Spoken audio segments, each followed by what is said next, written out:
La tad'u ala anfusikum, jangan pernah doakan keburukan buat diri kalian. Kita sudah rincikan di antara contoh, misalnya kita lihat diri kita di cermin lalu kita mengatakan kenapa saya hitam ya, kenapa saya jelek ya, kenapa saya begini ya, kenapa saya begitu ya. Kata Ibnu Qayyim, Maha Suci Allah, Subhanallah. Andai saja setiap hamba melakukan ini pada Tuhannya, Allah SWT, dia terus merengek. وَقُلْ رَبِّ زِدْنِي عِلْمًا. Kita juga sudah membahas adab yang kedua dalam berdoa.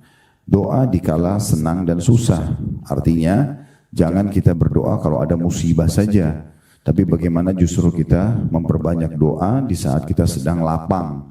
Kayak sekarang misalnya badannya lagi sehat, Allah lagi berikan rezeki. Ya, kita bisa punya makanan, minuman, tempat tinggal, segala macam hal yang kita mungkin sulit sekali untuk merincikan satu persatu. Sebagaimana Allah berfirman, wa in ta'uddu ni'matallahi la tuhsuha. Kalau kalian ingin menghitung-hitung nikmat Allah, kalian tidak akan pernah mampu. Maka ini nikmat-nikmat yang harusnya di saat nikmat itu kita banyak berdoa. Karena justru puncak-puncaknya kita sedang diberikan nikmat, maka di saat itu kita gunakan di atas ketaatan kepada Allah Subhanahu wa ta'ala. Kata Ibnu Qayyim rahimahullah, termasuk syukur yang terbaik adalah kalau seseorang menggunakan nikmat yang sudah Allah berikan, itu di atas ketaatan kepadanya. Dan tidak pantas seseorang yang sedang Allah berikan nikmat melimpah lalu digunakan untuk maksiat kepadanya. Oleh karena itu ini termasuk syukur kepada Allah Subhanahu wa taala. Dan di sini ada hadis yang sudah kita baca tempo hari ya, di halaman 51. Saya perlu ingatkan kembali kata Nabi SAW, man sarrahu an yastajib Allahu lahu 'inda syada'id wal qurab falyukthir ad-du'a fir rakha. Barang siapa yang senang atau ingin bahwa Allah mengabulkan doanya ketika ia sedang kesusahan dan kesempitan hidup, maka hendaklah ia perbanyak doa justru di saat dia sedang lapang. Karena banyak orang justru hadir di sejadahnya dengan mukennahnya, dengan baju koko dan kopiahnya, menghadap ke kiblat dan mengangkat tangan serta meneteskan air mata di saat ada musibah. Itu tidak salah, tetapi kalau dia ingin di saat itu diijabah segera oleh Allah SWT, justru sebelum datang musibah tersebut, di saat dia sedang sehat, selalu dia berdoa agar Allah Subhanahu wa ta'ala mempertahankan kesehatannya, mempertahankan nikmat-nikmat yang sedang ada.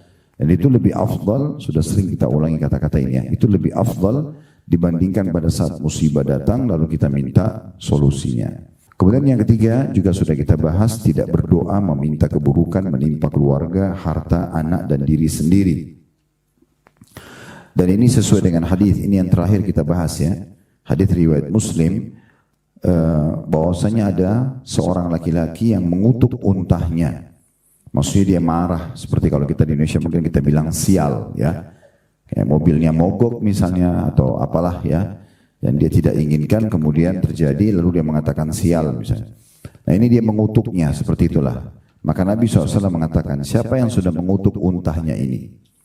Maka laki-laki itu mengatakan, saya wahai Rasulullah. Kata Nabi SAW, inzil anhu fala tashabna bimal'un.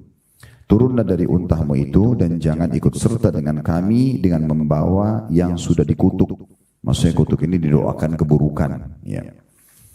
La tad'u ala anfusikum, jangan pernah doakan keburukan buat diri kalian. Kita sudah rincikan di antara contoh, misalnya kita lihat diri kita di cermin lalu kita mengatakan kenapa saya hitam ya, kenapa saya jelek ya, kenapa saya begini ya, kenapa saya begitu ya. Karena apa yang sedang kita nikmati dari jasad ini ciptaan Allah Subhanahu wa taala. Kita tidak pernah membentuk mata kita sendiri, tidak pernah kita membentuk bibir kita, tidak pernah kita memilih kulit kita, semua itu Allah SWT ciptakan sebagai fasilitas yang tugas kita hanya menggunakan di atas ketaatan kepada Allah Subhanahu wa taala. Kesempurnaan abadi dalam sisi itu nanti akan didapatkan di surga kelak nanti. Jadi jangan doakan keburukan buat diri, kemudian wala tad'u ala auladikum, jangan juga doakan keburukan buat anak-anak. Di antaranya sering mengucapkan kamu kok nakal sekali, ya, kamu gendut, kamu jelek, kamu begini dan begitu. Semua ini kata-kata tidak ada dalam kamus seorang muslim. Tapi yang ada adalah selalu puji yang baik. Dan sangat baik kalau kita mengatakan anak soleha, anak soleh. Itu jadi doa. Daripada kita mengatakan nakal. Dan sudah kita berikan pemahaman di pertemuan kita yang lalu. Kadang-kadang ada banyak ibu-ibu tidak faham. Kalau anaknya sedang aktif dia pikir nakal. Padahal sebenarnya keaktifan ini memang muncul secara alami dalam diri mereka. Sebagaimana juga kita waktu masa kecil dulu. Ini sudah sering kita sebutkan atau sudah kita jelaskan. Kemudian wala tadu ala amwalikum. Jangan juga doakan keburukan pada harta-harta kalian. Kendaraan, rumah, jelek banget rumah ini misalnya. Atau kendaraan ini kok begini terus ya, gak ganti-ganti atau apa saja. Padahal tugas kita menikmati dan bersyukur. Maka dengan itu Allah akan gantikan. Itu contohnya.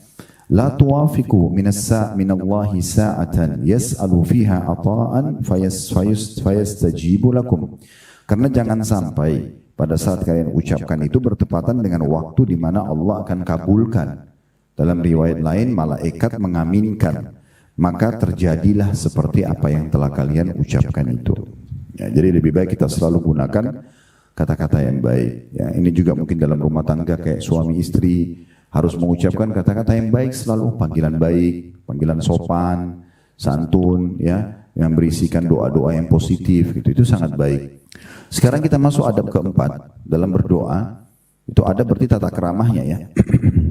Yaitu merendahkan suara ketika berdoa antara terdengar dan berbisik. Jadi nggak usah teriak-teriak. Karena rasionalnya ya, kalau misalnya kita sedang berbicara dengan seorang pemimpin manusia lah. Nggak usah kita bicara masalah pemimpin di kantor atau apa. Kita langsung bicara saja presiden misalnya. Ya, itu gak mungkin saya yakin kita akan berbicara dengan tutur kata atau intonasi yang tinggi. Saya yakin tidak mungkin.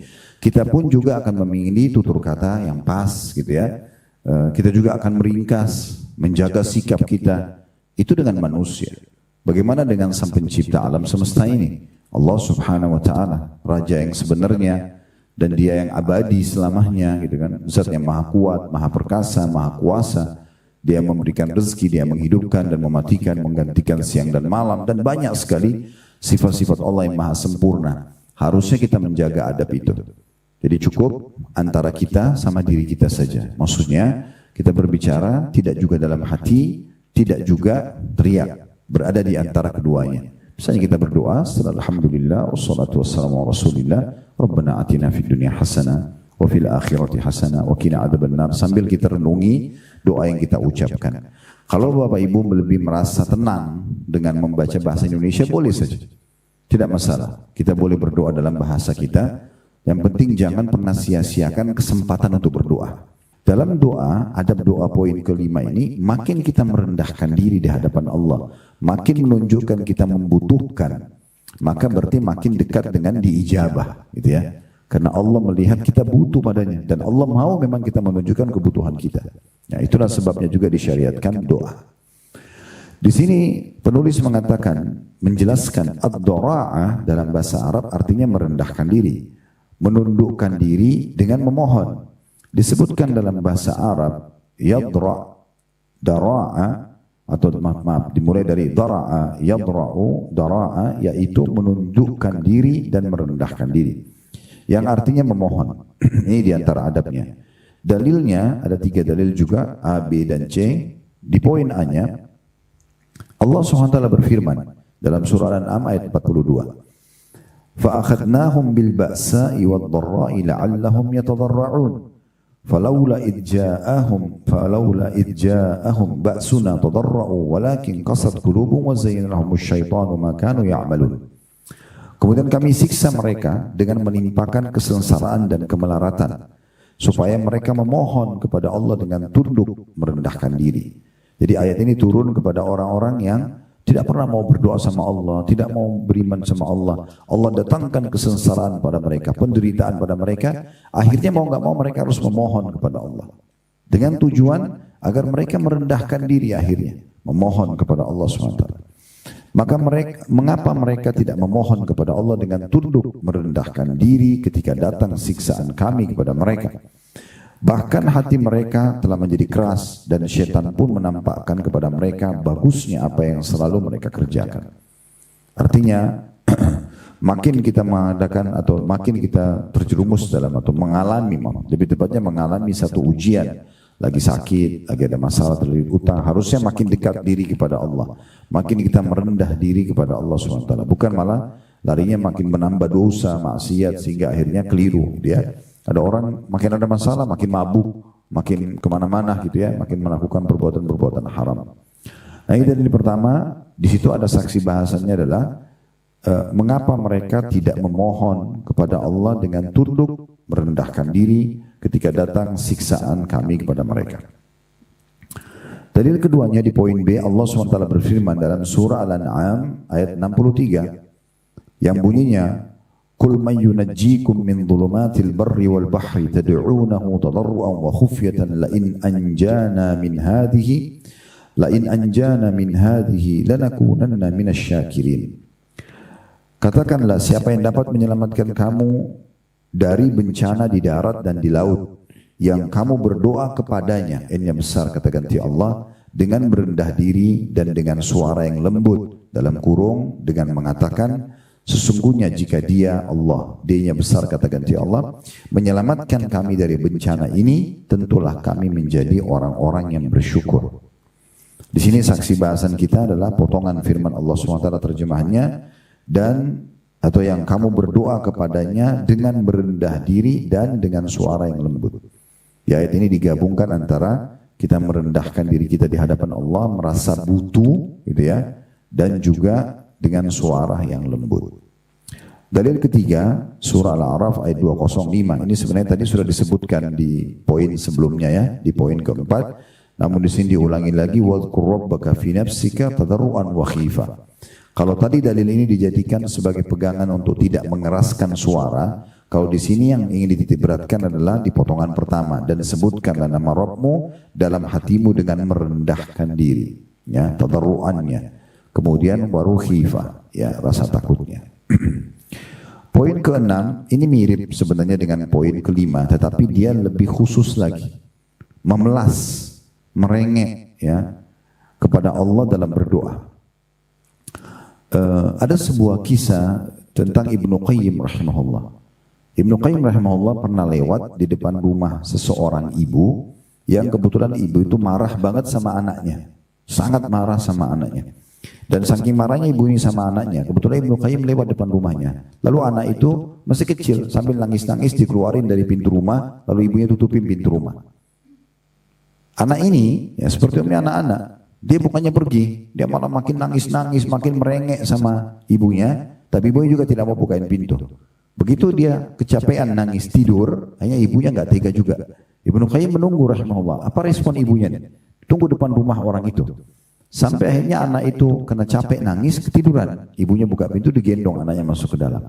Kata Ibnu Qayyim, Maha suci Allah, subhanallah. Andai saja setiap hamba melakukan ini pada Tuhannya, Allah SWT, dia terus merengek, maka Allah akan meresponnya. Ya, karena Allah lebih penyayang daripada ibu kepada anaknya. Ini kan disebutkan dalam riwayat Bukhari. Waktu Nabi SAW kebetulan dalam peperangan, dan setelah pasukan muslimin menang, di tawanan perang ada seorang ibu kehilangan anaknya. Kebetulan ibu ini dari kalangan musuh, tapi sudah jadi tawanan perang. Dia kehilangan anaknya masih kecil. Ibu ini sudah tidak peduli lagi tentang cuaca yang panas, keringatan, pasukan mereka sudah tertawan, dikalahkan pasukan mereka sudah kalah dengan kaum muslimin. Karena dia sibuk nyari anaknya. Waktu itu sahabat Nabi mengumpulin tawanan perang. Perempuan-perempuan sendiri, laki-laki sendiri, anak-anak kecil sendiri. Ibu ini keliling masuk ke tempat anak-anak kecil sambil mencari anaknya. Anak yang pertama diangkat bukan anaknya. Yang kedua, sampai dia temukan anak. Begitu dia temukan anak, langsung dipeluk sama dia. Dalam kondisi seperti itu, bagaimana kita bisa bayangkan seorang ibu yang terpisah dengan anaknya di medan perang, kemudian dia temukan. Dia sangat bahagia. Maka Nabi SAW bilang kepada sahabat di sekitarnya, apa kalian lihat ibu itu? Bagaimana dia sama anaknya? Kata para sahabat, iya ya Rasulullah. Kata Nabi SAW, kalau seandainya kita nyalakan api, lalu kemudian kita minta ibu tersebut melempar anaknya ke api, apakah ibu itu mau? Maka para sahabat mengatakan, tentu saja tidak ya Rasulullah. Gak ada ibu yang mau lempar anaknya di api, mungkin dia lebih pikir diri dia mati daripada anaknya gitu. Lalu kata Nabi SAW, ketahuilah demi zat yang mengutusku dengan benar, atau demi zat yang jiwaku dalam genggamannya, sesungguhnya Tuhan kalian Allah lebih sayang kepada kalian daripada ibu kalian kepada kalian. Artinya Allah tidak ingin kita masuk neraka, Allah tidak ingin menghukum kita. Karena Allah SWT ingin kita selamat, makanya Allah turunkan syariat, Allah utus para nabi-nabi, Allah turunkan kitab supaya kita belajar. Allah mudahkan hati kita mudah mendengar, seperti Bapak Ibu duduk di majelis seperti ini. Sebenarnya kalau bukan dorongan ilham atau karunia dari Allah SWT, mungkin kita tidak mau duduk. Saya tidak mau datang mengisi materi, mungkin Bapak Ibu tidak mau duduk dengarin. Tapi Allah SWT yang gerakkan hati kita dari sekian hambanya untuk bisa duduk dan saling merenung. Itu semua karunia yang luar biasa. Berarti Allah menginginkan kebaikan. Ya, kalau Allah tidak inginkan kebaikan, bisa saja Allah membuat hati kita lalai. Makanya Nabi SAW sering mengulangi doa, Ya muqallibal qulub tsabbit qalbi ala dinik. Wahai yang membolak-balikkan hati manusia, kokohkan hatiku di atas agamamu, gitu ya. Dalam riwayat lain, Ya musarrifal qulub, wahai yang mengalihkan hati manusia, sarrif qalbi ala dinik, alihkan hatiku ke agamamu, gitu ya. Maka Aisyah mengatakan, Ya Rasulullah, sering kali saya mendengarkan Anda membaca doa ini. Apa yang Anda khawatirkan? Aisyah wajar manusia bertanya, Nabi ini, masa Nabi masih baca doa ini sih, gitu ya? Maksudnya apa yang Nabi khawatirkan? Apakah masih ada kemungkinan Allah alihkan hati Nabi, gitu kan? Seakan-akan begitu Aisyah bertanya. Maka kata Nabi SAW, wahai Aisyah, sesungguhnya hati hamba-hamba ini manusia berada di jari jemari samping cipta Allah. Allah membolak-balikkan sesuai yang dia inginkan. Artinya seakan-akan Nabi bilang, saya sekarang manusia sesuai Nabi. Tapi dari mana ada jaminan dari siapa kalau saya tidak berdoa, lalu Allah balik saya, ditarik kenabian saya nggak jadi Nabi lagi. Bisa saja Allah alihkan.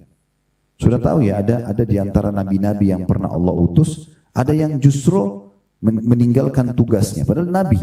Kemudian akhirnya dia pun jauh, menyimpang, ya, keluar daripada syariat Allah Subhanahu wa Ta'ala. Tapi tidak disebutkan namanya, gitu ya.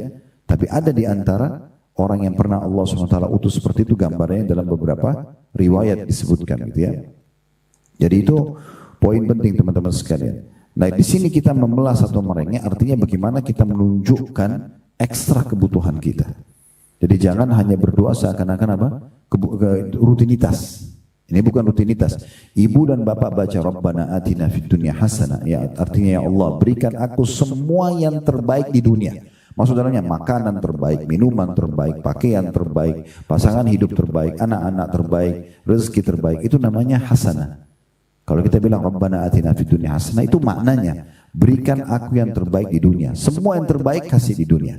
Wa fil akhirati hasanah, dan semua yang terbaik di akhirat, derajat tinggi di surga, pengampunan, timbangan amal yang kita lolos nantinya lewat di atas sirat, kita selamat dari neraka, semua masuk dalamnya itu hasanah di akhirat. Wa qina adzabannar, selamatkan kami dari api neraka. Lanjutan doanya, wa adkhilnal jannata ma'al abrar, masukkan kami ke dalam surga bersama orang-orang yang patuh. Ya Azizu ya Ghaffar, wa ya Zat Maha Mulia dan Maha Pengampun, ya Rabbal Alamin, Tuhan alam semesta.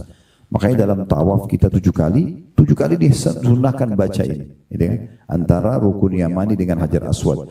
Selain daripada rukun Yamani sama Hajar Aswad, itu boleh berdoa apa saja. Tapi di rukun Yamani sama Hajar dianjurkan baca ini. Terulang-ulang kita baca doa ini, karena betul-betul luar biasa. Ini doa mengumpulkan semua yang kita harapkan. Karena minta yang terbaik dunia, terbaik di akhirat. Tapi jangan hanya seperti rutinitas. Kayak misalnya antara azan dan iqamah, sudah, pokoknya saya sebutin aja doanya. Saya tidak tahu artinya, saya tidak resapi dalam hati. Jangan tunjukkan kebutuhan kita. Memang makanya perlunya Bapak Ibu sekalian, saya sering sampaikan begitu di jemaah pengajian kita di Indonesia, karena kita bukan orang Arab, tidak paham bahasa Arab. Kecuali sebagian kita ada yang ngerti bahasa Arab, alhamdulillah. Kalau tidak ngerti bahasa Arab kan, kalau ibu dan bapak mau khusyuk dalam sholat, harus ngerti apa yang sedang dibaca. Doa iftitah itu tahu artinya apa, Al-Fatihah tahu artinya apa, surah-surah yang biasa Bapak Ibu baca deh, mungkin selama 20-30 tahun sholat, gitu kan. Masa inna atayna wal asr tidak tahu artinya, Al-Falaq, An-Nas tidak tahu artinya, Al-Masar tidak tahu artinya. Ini kan bagaimana mau khusyuk gitu ya. Contohnya, begitu juga dengan semua ucapan ya dalam sholat, seperti takbir Allahu Akbar, seperti sami Allahu liman hamidah. Ya, seperti kenapa kita salam pada saat tutup sholat, assalamualaikum ke kanan dan ke kiri, kan gitu. Itu semua perlu. Begitu juga dengan doa-doanya, doa ruku, doa i'tidal, doa sujud, doa-doa dan yang dibaca sebelum salam di tahiyat atau doa di antara duduk di antara dua salam. Ini semua usahakan Bapak Ibu tahu artinya supaya lebih khusyuk. Nah, begitu juga dengan doa-doa kita. Begitu juga dengan zikir-zikir yang kita baca. Semua ini kita fahami maknanya, itu akan memudahkan kita meresapinya, gitu ya, dan kita menunjukkan kebutuhan kita untuk itu. Nah, di sini disebutkan sebenarnya dalam bahasa Arab ya, ilhah atau memelas, ya. Dalam bahasa kita artinya kukuh terhadap sesuatu dan continue. Seperti perkataan alahhas sahab, artinya hujan yang terus menerus, ya. Kemudian alahhatin naqa, artinya unta tetap di tempatnya. Bisa juga yang lainnya alahhal jamal, artinya unta diam di tempatnya dan berhenti. Alahha fulanun ala syai', artinya si fulan tekun melakukannya dan menyukainya. Ini diambil dari kitab An-Nihaya fi Gharibil Hadith karya Ibnu Athir, dan ini ada tentu keterangan di footnote tentang halaman yang diambil gitu ya. Tapi ini tentang salah satu adab yang harus diperhatikan, bagaimana kita menunjukkan memelas kita kepada Allah SWT, kebutuhannya. Jadi kita bukan cuma rutinitas, tapi kita tunjukkan kebutuhan kita. Dari Anas radhiyallahu anhu, yang beliau marfu'kan kepada Nabi SAW. Marfu' artinya sampai ke Nabi, ya. Alidhu biyadzal jalali wal ikram. Sering dan tekunlah mengucapkan kalimat ya dzal jalali wal ikram. Artinya wahai zat yang memiliki keperkasaan dan kedermawanan. Jadi yang dimaksud sini, bagaimana kita dalam doa juga menyebutkan ya dzal jalali wal ikram. Seakan-akan kita mengatakan wahai yang memiliki sifat keperkasaan, tolonglah aku kalau ada masalah-masalah. Wahai yang memiliki sifat kedermawanan, berikan dan limpahkan rezeki kepadaku. Nah ini, ya. Dan rezeki itu bisa dipenuhi kebutuhan kita, dalam arti kata kebutuhan yang dasar, kita butuh makanan, minuman dan seterusnya. Termasuk rezeki kita selamat dari permasalahan. Misalnya kita lagi sakit sembuh, lagi diganggu orang, akhirnya orang itu dialihkan oleh Allah SWT dari kita. Itu semua juga termasuk rezeki, ya. Jadi kita dari sifat Allah yang mulia ya dzal jalali wal ikram, berarti kita minta itu. Di sini makna hadis di sini diangkat oleh penulis di bab di poin masalah memelas. Maksudnya sering dan tekunlah, itu yang sedang ditekankan. Sering dan tekun artinya rutinkan kehusyuan kalian, ya. Tekun dalam berdoa dan menjaga konsentrasinya gitu, ya. Seorang hamba hendaknya memperbanyak doa. Ini lanjutan paragraf setelah hadis. Seorang hamba hendaknya memperbanyak doa, mengulang-ulang dan memelas dengan mengulang-ulang penyebutan rububiyah. Rububiyah itu yang dimiringkan tulisannya, itu diambil dari kata Rob, Bapak Ibu sekalian, ya. Artinya pengesahan Allah dari sisi penciptaan. Ya, jadi kalau kita bilang ya Robbi, seperti misalnya juga kita baca dalam doa kita Robbik firli, ya. Itu berarti wahai Tuhanku, penciptaku, yang menguasaiku, yang menghidupkan aku, yang mematikan aku, itu namanya Rob. Jadi kalau kita bilang rububiyah, berarti kita mengakui ketuhanan Allah Subhanahu wa taala gitu, ya. Bahwasanya dia pencipta, dia pengasih, dia segala macam. Kemudian uluhiyah di sebelahnya itu pengesahan Allah dari sisi ibadah. Nama dan sifat-sifat Allah juga.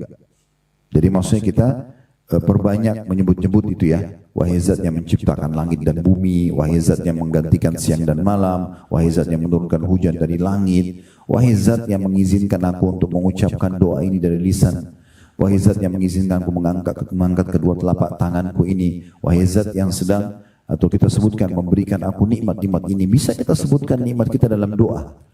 Alhamdulillah ya Allah atas umur aku sekarang sudah sampai 40 tahun, 50 tahun misalnya kita berdoa begitu. Alhamdulillah yang telah memberikan aku pasangan si fulan, memberikan aku anak, memberikan aku ini. Kita menyebutkan semua itu pengakuan kalau Allah yang memberikan. Nah itu termasuk juga dalam poin masalah memelas gitu, ya. Karena kita menyebutkan semua kebaikan Allah SWT baru kita mohon gitu. Yang demikian itu kata penulis merupakan sebesar-besar peluang untuk dikabulkannya doa sebagaimana disebutkan Rasulullah SAW. Gitu, ya. Itu ada footnote nomor 74 di bawah. Ya. Disebutkan oleh Ibnu Rajab dalam kitab Jami' Ulum wal Hikam tentang masalah ini, salah satu penyebab diterimanya doa. Kemudian diangkat dalil selanjutnya, hadis yang masyhur riwayat Muslim, ar-rajulu yutilu safara ash'atha akbar yamuddu yadayhi ila sama' ya Rabbi, ya Rabbi, ya. Seorang laki-laki dalam perjalanan jauh dengan rambut kusut berdebu menengadahkan kedua tangannya ke langit, kemudian mengatakan wahai Robku, wahai Robku, ya. Saksi bahasan kita adalah perkataan hai Robku, hai Robku. Ya, kita panggil wahai Tuhanku, wahai pencipta. Bisa juga gini ya, jangan selalu bayangkan doa itu berarti ibu-ibu harus pakai mukena, terus kemudian di sejadah saja. Atau bapak-bapak lagi pakai baju kopiah, pakai baju koko, lagi sholat misalnya. Enggak, di atas ranjang kita sebelum tidur. Coba lakukan ini ya. Saya kadang-kadang gitu duduk sebelum tidur malam, saya coba berbicara antara saya sama Tuhan saya. Misalnya kita mengatakan, ya Allah, sungguhnya hari ini Engkau telah memberikan rezeki ini misalnya. Maka kuatkanlah iman dalam hati. Ya, kita coba berbicara seperti kita sedang bicara dengan zat yang kita tahu hadir bersama kita. Berbicara gitu ya. Tapi antara kita sama Tuhan kita Allah SWT, kita kayak berkeluh kesah, kita kayak manja sama Tuhan kita yang seperti memelas. Ya Allah, Engkau telah memberikan aku semua nikmat ini, kita sebutin 1, 2, 3. Walaupun tidak harus suara kita keras, tadi sudah kita bilang ya. Dan tersisa ya Allah, ada permohonan Engkau yang ini yang belum Engkau berikan. Tolong berikan ya Allah. Misal. Jadi tidak harus dalam kondisi kita selalu berpikir, kita habis makan bisa berdoa agar nikmat itu ditambah, kita lagi mau naik kendaraan, kita lagi lihat nikmat tadi besar yang ada di pinggir jalan, masjid yang dibangun segala macam kita minta agar diberikan. Atau kita lihat kesusahan orang, misalnya ada orang yang sedang ditimpa kelaparan, lagi masalah, ada orang gila di pinggir jalan, kita mengatakan, Alhamdulillah ya Allah, Engkau selamatkan dari aku. Jangan sampai ada aku dan pasangan dan keturunanku tertimpa seperti ini. Semua bisa jadi doa gitu ya. Semua bisa jadi doa. Dan ini berarti kita bisa berdoa kapan saja. Selama bukan di tempat yang diharamkan. Tentu kita tidak boleh berzikir dan berdoa kalau kita lagi maaf di WC gitu ya. Tapi selain daripada ini semua tempat doa. Masuk pasar ada doa, ya, bukan cuma di masjid saja. Ya, kita juga masuk dalam rumah orang mengucapkan salam. Kita bisa pada saat bertemu saling mendoakan kebaikan. Suami istri ketemu saling mendoakan kebaikan, ya, anak-anak dan seterusnya. Nah, itu poin-poin penting untuk digarisbawahi tentunya. Baik, ini mungkin bahasannya sampai di sini. Saya buka pertanyaan dulu karena poin yang setelahnya masalah tawasul ini, ya, ini poin yang agak panjang. Itu akan memiliki satu pertemuan sendiri. Ya, tawasul ini karena kita lihat kalau bahasan tawasul itu bisa Bapak Ibu lihat dari poin 7 halaman 56 itu sampai di halaman 64. Ya. Ini nanti akan jadi bahasan sendiri dia. Karena kalau saya bahas sekarang, ya akan melebihi waktu batas kita dan juga mungkin akan tergesa-gesa. Nah, terlalu padat bahasannya. Maka ini insya Allah kita akan bahas di pertemuan akan datang, ditandain aja poin nomor 7.